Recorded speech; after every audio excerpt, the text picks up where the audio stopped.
Welcome back. So the Army had a bit of a problem. It's tough to recruit when your dress blues look a lot like the Marine or Air Force uniform. What was the solution? We'll just turn back the clock. Here's David Martin.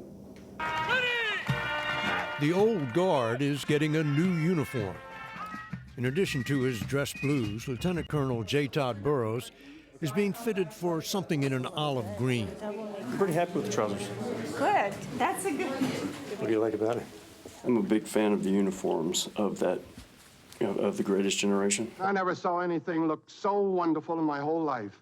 The uniform you see in World War II movies is exactly what Army Chief of Staff Mark Milley told Annette Lafleur he wanted her to design. He told me how much that he admired the uniform, that it was a great time in our history, and then he wanted to bring back that esprit de corps. So basically, this is a golden oldie.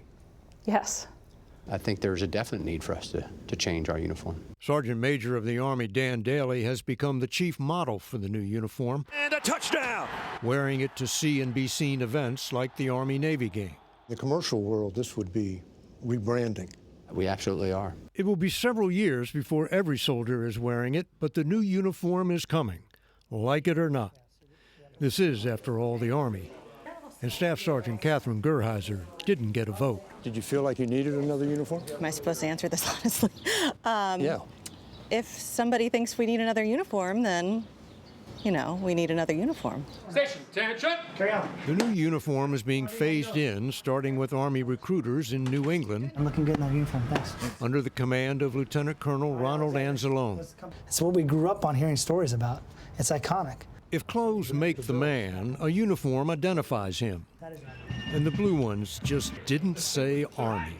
I get a couple questions. Are you an airline pilot? Is this Air Force or Navy? I was like, no, I'm Army. Nobody understands the importance of a distinctive look better than the brander.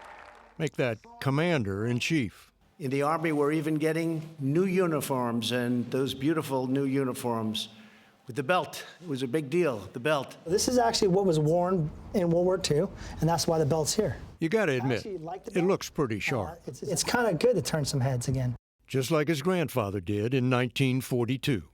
David Martin, CBS News, Natick, Massachusetts.